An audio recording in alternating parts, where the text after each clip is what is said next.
참 예수님, 반갑습니다. 자, 오늘 한 50분 정도 여러분과 더불어 교회와 사회에 대해서 같이 이렇게 생각을 해보도록 하겠습니다. 제가 요즘 신앙생활하기가 신앙생활 여러분도 하지만 사회생활하기가 굉장히 기쁩니다. 왜 기쁘냐면 특별히 여러 가지 이유가 있을 수 있겠지만 그 이유 중에 하나가 지금 동시대에 프란치스코 교황님이 이렇게 우리 전 인류를 이렇게 사목하는 그 동시대에서 신앙생활을 하고 있다라고 하는 게 너무 기뻐요. 너무 기뻐요. 요즘 세계적으로 제일 인기 있는 분이 있는데 그 1위가 영화배우도 아니고 스포츠 스타도 아니고 그리고 미국 대통령도 아니랍니다. 인류에서 제일 인기 있는 분은 1위가 교황님으로 딱 선정이 됐어요. 그리고 그 인기라고 하는 것은 어떤 인기냐면 오늘날 우리 인류에게 가장 희망을 주는 인류의 지도자 1위로 교황님이 딱 선정이 됐습니다. 그래서 그런데 우리 교황님은 보니까요 이렇게 경계가 없는 것 같아요. 경계. 우리 사람들은 벽이 딱 있잖아요. 예를 들면은 나와 친한 사람한테는 우리가 친하고 나와 사상이 다르고 나와 어떤 여러 가지 입장이 다르게 되면 우리는 벽을 딱 이렇게 가르잖아요. 그런데 교황님은 보면 이 벽이 없는 것 같아요. 이 경계. 그래가지고 가장 미묘한 문제가요. 이 종교 간의 문제예요. 예를 들면 이슬람하고 천주교가 같은 하느님을 믿는다라고 하지만 이 가까워지기가 쉽지가 않아요. 그래서 지금 전 세계적으로 이라크라든지 아니면 아프가니스탄이라든지 중동에서 서로가 싸우고 서로가 죽이고 그런 거잖아요. 그런데 이 전쟁의 원인이 뭐냐면 종교 문제인 거예요. 그래서 종교는 선을 추구하지만 그러나 때로는 이 종교라고 하는 이유 하나만으로 우리 사람들에게 또 이러한 어떤 비극을 주는 것도 또 종교이거든요. 그래서 이 종교는 그렇게 가까워지기가 쉽지가 않아요. 그런데 우리 교황님은 인종, 종교 이런 걸 다 뛰어넘습니다. 그래서 오죽하면은 교황님 딱 되시고 난 다음에 처음으로 한 일이 뭐냐?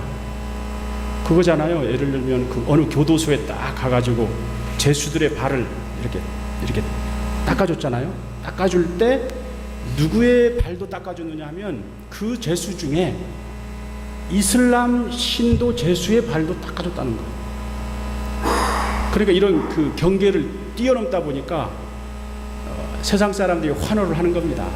왜냐하면 세상에서 그런 거를 봐본 적이 별로 사람들이 없기 때문에 정말 우리 이 세상에 희망이 있구나 이렇게 하는 거예요. 그러니까 이에 대한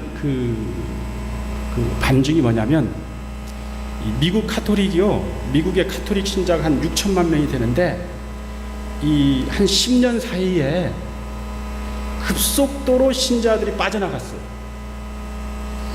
여러 가지 문제들이 있죠. 교회 안에 여러 가지 문제들이 있었어요. 그리고 빠져나가지 않는 신자들 중에서도 교회를 신뢰하느냐 라고 하면 한 30% 정도만 신뢰한다 얘기하고 70%는 신뢰하지 않는다 이렇게 얘기했거든요. 그러니까 미국 사회에서 이 천주교는 위기 상황이었습니다. 그런데 이 교황님이 지금 되신 지가 몇 년 됐습니까? 이제 불과 한 1년 반밖에 되지 않았죠. 그런데 이제 1년 반밖에 되지 않았는데 지금 미국 카톨릭 신자들이 지금 교황님을 신뢰하느냐, 그리고 그 교황님을 신뢰하기 때문에 카톨릭을 신뢰하느냐 라고 설문을 돌렸어요. 그러니까 몇 프로가 신뢰할 것 같습니까? 30%만 신뢰한다고 했는데 1년 반 사이에 미국 가톨릭 신자 중에 93%가 교황님을 신뢰한다 그랬어요. 이건요 대단히 중요한 일입니다. 왜 그러냐면 우리가 그 미국 가톨릭 교회가 6천만밖에 되지 않고 뭐 남미가 몇억 되고 한다고 하지만 카톨릭의 큰 흐름을 이제 이끌고 가는 그 교회는요 미국 가톨릭이거든요. 뭐 정치적으로든 여러 가지 경제적으로든 뭐든 그런데 미국 가톨릭 신자분들이 교황님을 신뢰한다 라고 하는 것은 우리 교회의 큰 청신호입니다.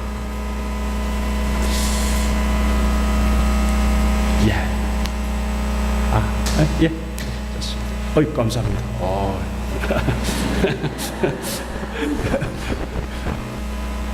교회를 떠난 이들이 돌아오고 있습니다.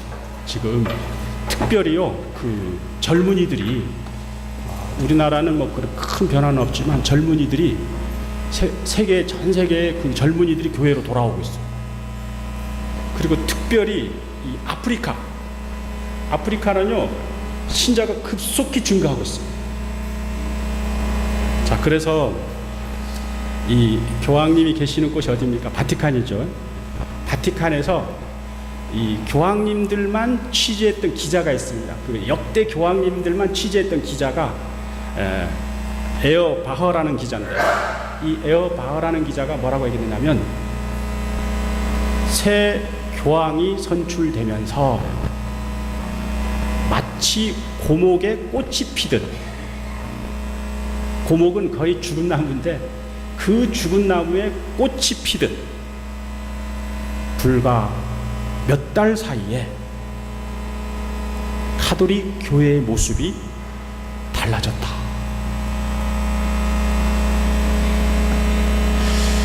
자, 그러면 지금 우리 가톨릭 교회에요 이 바람이 불고 있어요.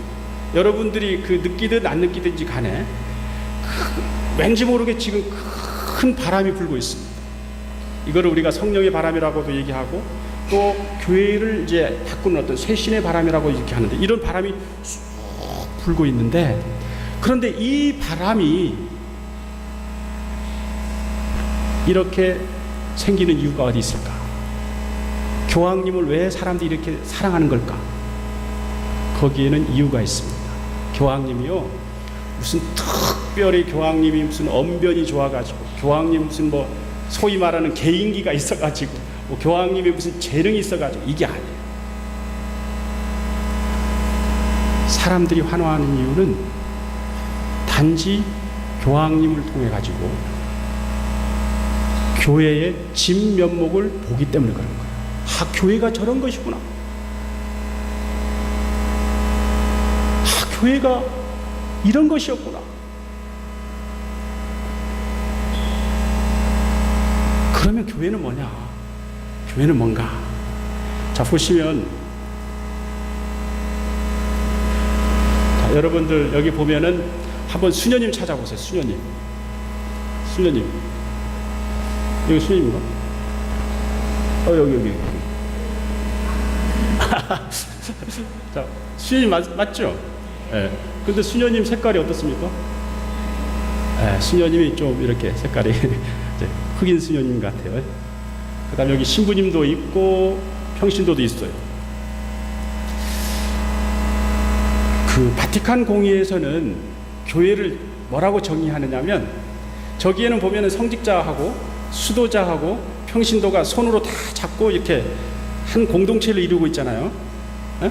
그런데 바티칸 공의에서 교회를 뭐라고 정의하느냐면, 교회는 성직자와 수도자와 평신도가 함께 어우러진, 그러니까 함께 어우러진 그러한 친교와 일치의 하느님 백성의 공동체다, 이렇게 정의를 딱 합니다.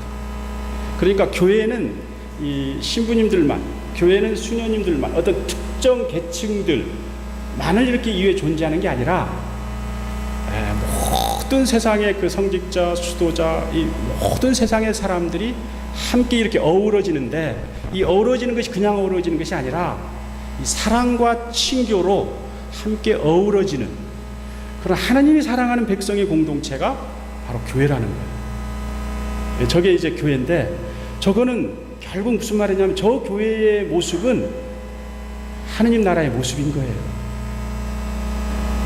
자, 저는 저 그림을 놓고 봤을 때 어떤 느낌이 드냐면, 우선 높고 낮음이 없는 것 같아요. 저기에 무슨 부자가 있고 가난한 자가 있습니까? 없어요. 그러니까. 그리고 저기에 잘난 사람 못난 사람 있습니까? 없어요. 성직자라고 해가지고 뭐 특별히 뭐 하고 뭐 이런 게 없습니다. 잘남과 못남도 없고. 그리고 더 본질적으로 보면, 지금 이 사진상으로 여러분들 보니까 그러는데, 제가 그 사진을 가까이서 보면 서로가 저렇게 그 손을 잡고 있는 상태에서의 그분들의 그 저 사진에 있는 얼굴들을 보면 그 얼굴 안에 뭔가 그 순간만이라도 누군가를 위해서 시기한다든지, 뭔가 이렇게 질투한다든지, 무슨 뭐 분노를 표한다든지, 뭐 이런 감정들이 없다는 거예요. 그래서 이 하나님 안에서 서로가 한 형제요 자매로 이루어진 그런 공동체, 이게 교회입니다. 만일 이런 모습을 보이지 않으면 이건 교회입니까? 교회가 아닙니까? 교회라고 이야기할 수 있지만 하나님이 원하시는 교회의 모습은 아니라는 거예요. 그런데 교황님이 세상 가운데 저런 교회의 모습을 지금 보여주고 있는 겁니다. 그러니까 사람들이 환호하는 거예요. 그래서 오늘 저는 이런 교회 안에, 이런 교회가 그러면 세상 안에서 좀 더 구체적으로 어떤 모습을 살아야 되는 것일까 하는 것에 대해서 같이 생각을 해보고 싶습니다. 저는 오늘 여러분들에게 4가지를 이야기할 겁니다. 하나는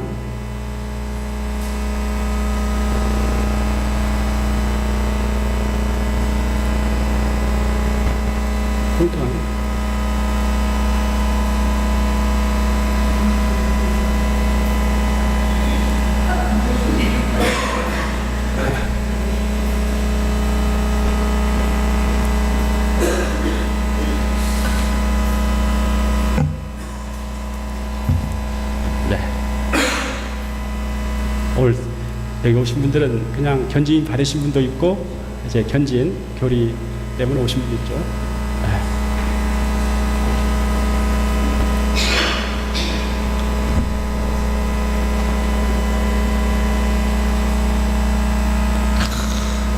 결국에는 우리 사무원이 등장하고 있습니다.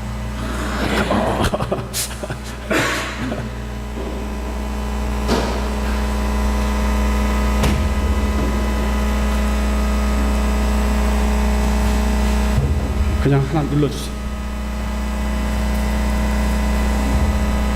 다음 장면. 예, 또 다른 전문가가 등장했습니다.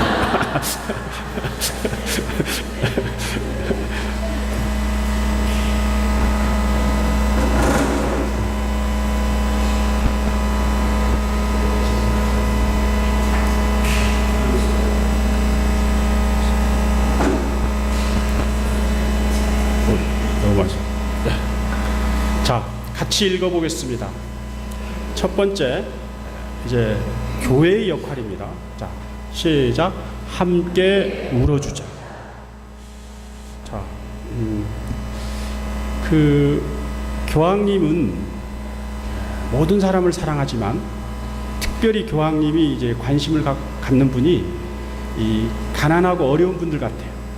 그래서 지금 저 사진을 보면, 저 사진이 이제 어떤 사진이냐면 이 람페두사라고 하는 섬입니다. 람페두사 섬인데, 이 람페두사 섬은 이제 어느 지역이냐면 이탈리아 있잖아요. 이탈리아의 가장 남쪽에 있는 섬입니다. 그래서 그리고 저 섬은 어떤 섬이냐면, 그 이탈리아 그 밑에가 이 아프리카가 있잖아요. 그럼 이 아프리카에 있는 사람들이 자기 나라에서 너무 어렵고 힘드니까 이 탈출을 해요. 탈출을 하면 이탈리아로 이렇게 오잖아요. 오게 되면 이제 이탈리아에서 잡히면 잡히면 이 사람들을 이렇게 난민 수용소로 이렇게 가다 놔버리는 것이 이 람페두사 섬입니다. 그러니까 이 난민들이 이렇게 수용되는 수용소가 바로 이렇게 람페두사 섬입니다. 교황님이 선출되고 얼마 되지 않아 가지고 아프리카 그 소말리아의 그 난민들 500명이 그 배 있지 않습니까? 나무배에 타가지고 그 아프리카를 탈출했는데 저기 섬에 가까이 한 아주 가까이 이르렀을 때 이 배가 이 엔진이 고장이 난 거예요. 배가. 그러니까 무슨 뭐 좋은 배도 아니고, 그리고 그 조그만 배에 그 500명이라고 하는 사람들을 실려 놓으니까, 그리고 엔진까지 고장이 나보니까 그 사람들이 이제 어떻게 됩니까? 죽음에 대한 공포를 느낄 거 아닙니까? 그래가지고는 살려달라고 그랬어요. 살려달라고. 그런데 아주 묘한 것은 그 배가 그 엔진이 고장난 그 지역에 이탈리아에 있는 그 구조선들이 왔다 갔다 했어요. 왔다 갔다 했어요. 이렇게 구조선들이.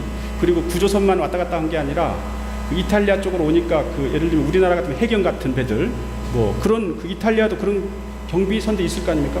그 경비선들이 왔다 갔다 그랬어요. 그래가지고 저 그 배에서 이제 구조 신호를 보냈는데 아주 이상하게도 그 사람들이 그 구조 신호를 보는데 구조를 하려고 하진 않아요. 그러니까 이제 그 저 배에 있던 사람들이 어떤 생각을 하느냐면, 우리가 지금 위기 상황에 이제 있다는 것을 모르고 있구나 생각을 해가지고 자기들 나름대로 그 아주 그 명확한 구조를 알리기 위해 가지고 그 배 가운데에 불을 이렇게 지펴가지고 연기를 이렇게 불을 지펴버렸어요. 그러니까 이 나무 빼니까 이 불 타버립니까 안 타버립니까? 그러니까 도리어 불이 타버린 거예요. 그 상황이 되니까 이제 사람들 어떻게 됩니까? 이제 엔진도 고장나고 불도 타고, 그러니까 배가 이제 침몰할 위기가 되니까 사람들이 다 빠지게 됩니다. 그러니까 이제 그 사람들은 이제 죽느냐 사느냐의 기로에 놓인 거죠. 죽느냐 사느냐의 기로에 놓였어요. 이때에 그 주변에 있던 배들이 지나가면서 사람을 끌어올려야 되는데 끌어올리질 않아요. 도리어 어떻게 해야 되느냐면 그 배 위에서 휴대폰으로 사진 촬영을 하고 있어요. 그리고 자기들끼리 사진 촬영하면서 낄낄낄낄 웃고,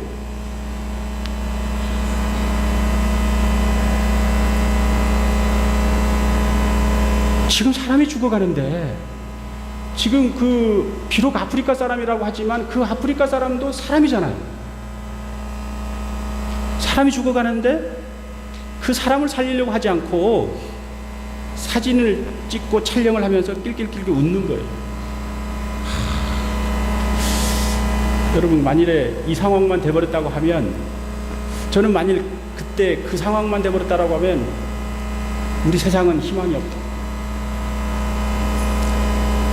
사람이 죽어가는데 사람을 살리려고 하지 않고 그걸 가지고 자기 기분 만족하기 위한 그런 행위 정도로 봤다라고 하면 우리 사회에 무슨 희망이 있는가? 우리 세상에 무슨 희망이 있는가? 이런 생각이 딱. 그래서 그런데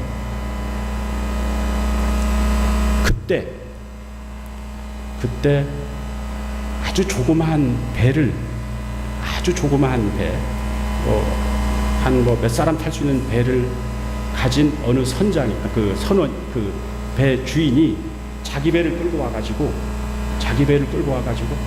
한 사람씩 실어나르고 왔어요. 결국에는 그 배 주인이 살린 사람하고, 남자들 같은 경우는 수영해서 간 사람하고 해서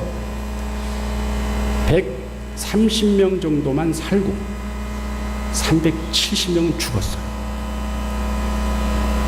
그래서 너무도 이상하니까 왜 그 구조선이나 그때 경비선들이 이 죽어가는 이 난민들을 살리지 못했느냐 하니까 이탈리아에는 그런 법이 있대요.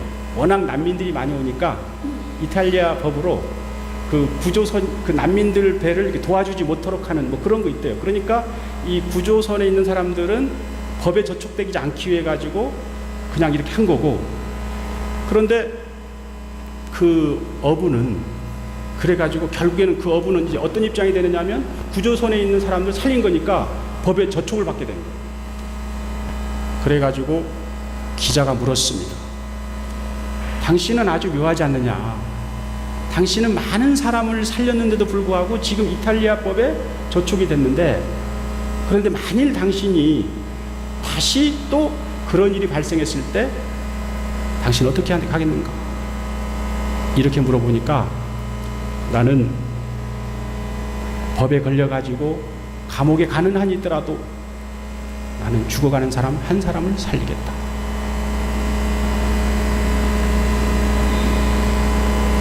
비극입니다.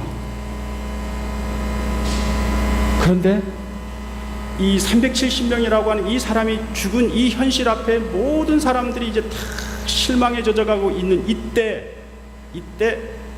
우리 교황님이 이 아주 거의 초라한 섬에 교황님이 직접 방문을 하셨어요. 람페두사 섬에 직접 방문하셨습니다.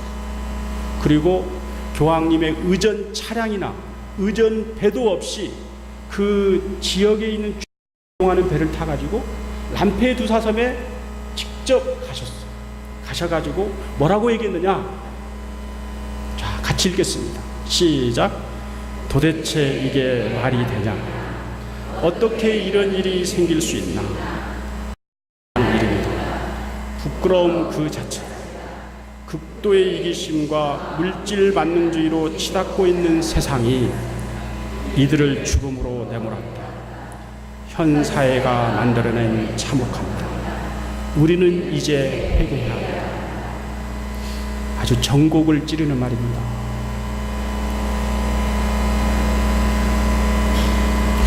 부끄러움 그 자체입니다. 사람이 죽어가는 모습을 보고 슬퍼하지 못하고 그리고 함께 울어주지 못하는 사회라고 하면 부끄러운 사회. 적어도 나와 상관이 없는 사람이지만 내 옆에 고통받는 사람이 있으면 그 사람의 고통을 아파하고 정말 슬퍼하는 사람이 있으면 같이 울어주는 사회. 이 사회가 희망이 있는 사회입니다. 그런데 우리나라도 마찬가지였죠. 지금 세월호 문제가 생겼는데 저는 세월호 사건을 통하면서 모든 우리나라가 다 슬픔에 다 젖어 있었습니다. 그런데 그 슬픔에 젖어 있는 우리나라 사람들에게 또 소위 말하는 인간답지 않는 말들을 하는 사람들도 있었어요. 예를 들면 그 슬픔에 젖은 그 유족들이 자기 그 아까운 아들, 딸이 죽으면 어느 부모가 정말 분노가 안 나겠습니까? 어느 부모가 화가 안 나겠어요? 당연히 분노를 일으킬 수 있고 당연히 정부를 향해서도 할 수 있고 다 그런 거예요. 이거는 우리 사회가 이렇게 보듬어주고 안아줘야 되는 겁니다. 그런데 그 부모들이 그렇게 화를 내니까 분노를 하니까 시체 장사하지 말아라 이렇게 얘기하는 사람도 있고, 그리고 그 부모들을 향해 가지고 선동꾼이다 이렇게 하는 사람도 있고, 그리고 그것 때문에 우는 아나운서라든지 그것 때문에 우는 사람이 있으면 눈물쇼를 하지 말아라 이런 게 더 가슴이 아프더라고요. 우리 사회가 이렇게 됐을까? 그래서 그런 모습만 보면 참 우리 사회가 암울한데, 그런데 이렇게 암울한 우리 사회지만 그래도 우리 사회가 그래도 희망이 있다라고 하는 것은 이렇게 그 암울하면서도 그 가운데 함께 울어주는 사람들이 있기 때문에 희망이 있는 겁니다. 저는 제일 여러 사람들이 고생을 하고 있지만 그 중에 잠수사들이 제일 고생하는 것 같아요. 잠수사들. 어떤 잠수사는요, 이제 한 50일, 60일이 되다 보니까 이렇게 훼손되고 그러는데, 할 때는요, 사실 아무리 그 노련한 잠수사도 두려움도 있고, 그리고 그냥 잠수하는, 무슨 잠수해가지고 무슨 뭐 배를 이렇게 하는 것도 아니고, 무슨 거기 가가지고 무슨 자연 채취하는 것도 아니고, 가서 돌아가신 시신을 이제 인양한다라고 하는 건요, 인간적으로 보면 참 두려운 일입니다, 사실. 그렇잖아요. 그 두려운 마음을 가지고 들어간대요. 들어가면서도 머리가 쭈삣쭈삣하고 막 들어간대요. 그런데도 한편으로 인간적으로 두렵지만, 또 한편으로는 그 아들을, 그 딸을 기다리는 그 부모님들 생각해가지고는 참고 쭉 들어간대요. 들어가 보면요, 이게 잘 안 보이잖아요. 30cm밖에 안 보이고 막 부유물도 있고 막 헤치고 가잖아요. 그런데 어떤 때 탁 잡으면 물컹 이렇게 한대요. 그리고 그냥 소름이 쫙 이렇게 끼치잖아요. 그리고 또 이렇게 해서 쑥 하면 올라오는데 이 훼손돼 가지고 그러잖아요. 그럼에도 이 잠수사들은 훼손된 시신이라 할지라도 부모에게는 아들과 딸이기 때문에 그 훼손된 시신을 조금이라도 덜 훼손되기 위해 가지고 시신 올릴 때는요, 쓱 올리지 않은대요.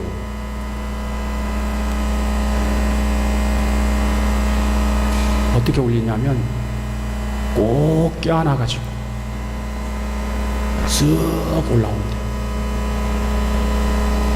왜 그러냐면 조금이라도 덜 훼손되도록 하기 위해 가지고. 얼마나 두렵겠습니까? 꼭 껴안아 가지고 쓱 올라온다. 이게 우리 인간의 희망을 이야기하는 겁니다. 마치 자기 아들의 그 죽음처럼 남의 슬픔을 그렇게 받아들이는 거, 이거예요, 이거. 그리고 그 여러분도 그 여러 가지 사례를 들었겠지만 그 내용도 있더래요. 그 어느 잠수사는 딱 들어가 보니까 쭉 들어가 보니까요, 남자 학생 시신이 있더래요. 남자 학생 시신이 있어가지고는 쓱 올리려고 하니까 끈이 딱 묶어져 있어. 그래가지고 딱 보니까 이 남학생이 이 어느 여학생하고 이렇게 허리에 끈을 이렇게 묶어가지고 있는 거예요. 그래가지고는 이제 두 사람 올릴 수 없으니까 탁 내려와가지고 이제 그 올라왔어요. 올라와가지고는 보니까 너무 가슴이 아픈 거잖아요. 그래가지고는 그래도 이 두 남녀 학생들을 이렇게 올려야 한다 생각해가지고는 자기 후배 잠수사들을 데리고 이렇게 내리고 왔대요. 쭉 내려갔어요. 내려가서 딱 보니까 구명조끼 있잖아요. 구명조끼. 끈으로 서로가 이렇게 허리를 이렇게 쭉 묶고 발도 이렇게 꾹 묶고 남녀가 탁 해서 같이 이렇게 딱 있는 거예요. 그래가지고는 이 잠수사가 거기에 이제 예의를 표하고 그러면 먼저 이 남학생을 딱 이렇게 배 밖으로 좀 끌어올리려고 쓱 올리니까요, 이때 이 잠수사가 깜짝 놀랐대요. 왜 깜짝 놀랐느냐면 보통 시신은요 물 안에 있으면 쓱 하면 뚝 뜬대요. 쓱 뜬대요. 그렇지 않을 겁니까? 물이니까 그 압력이 있어서 쑥 뜬대요. 그런데 이 남학생은 쓱 근데 뜨지가 않아요. 쇠처럼 너무 무거워가지고. 그래가지고는 이 잠수사가 한순간 생각한 거예요. 자기만 두고 가든지 아니면 나만 데리고 가면 안 된다라고 하는 그런 느낌처럼 생각이 들어가지고 너무 이렇게 그 앞에서 슬퍼가지고 울면서 둘을 조심조심하게 딱 이렇게 해가지고 쓱 하니까 둘이 같이 싹 하니까 아주 솜털처럼 가볍게 쓱 이렇게.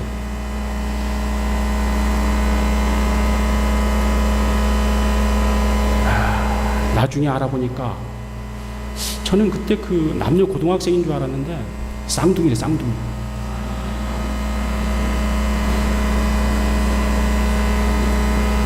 그러니까 그거 아니겠습니까?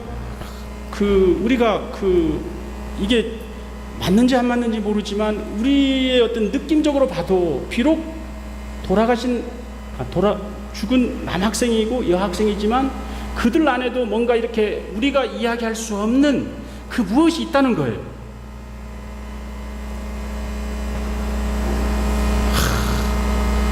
자기만 올라오면 안 된다라고 하는 그런 그 무엇이 있지 않습니까?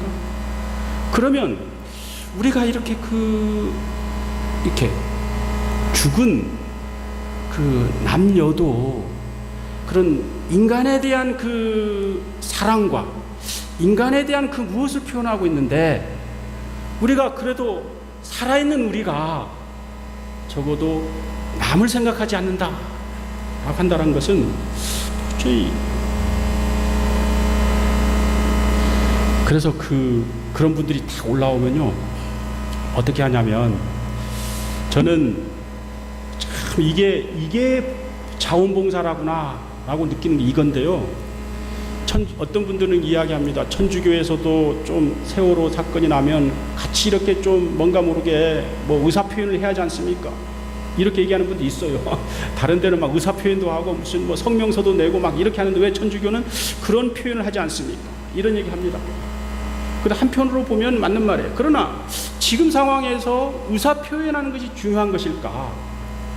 아니면은 그 유가족들이나 실종자들 가족 옆에 있어가지고 그들 옆에서 같이 울어주는 게 우선일까? 여러분 뭐가 우선일 것 같습니까? 제가 봤을 때는요 말이 아닙니다. 성명서가 아니에요. 누군가 옆에 있어주는 거 이거거든요.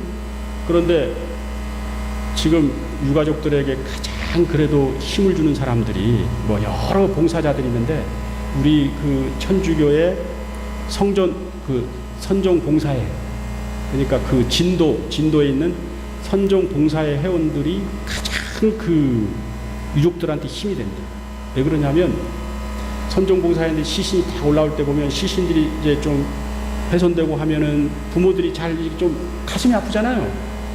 그러면 부모들한테 인계하기 전에 먼저 이 선정 봉사회가 먼저 이렇게 그 시신을 보면 다 무릎을 꿇고 그 망자를 위해 가지고 먼저 정성껏 기도한 다음에 자기의 아들을 닦는 마음으로 머리에서부터 발끝까지 깨끗이 부유물 있으면 부유물 다 닦아놓고 그러니까 처음에 이렇게 시신이 올라올 때는 거의 못 따라본대요. 못 따라보는데 그 선정 봉사의 회원들이 닦아주고 한 다음에는 알아볼 수 있다는 거예요. 그래서 그 상태에서 부모님한테 넘기면 부모님들은 억울하게 죽은 아들이지만 그래도 이 아들이 내 품으로 돌아왔다라고 하는 것 때문에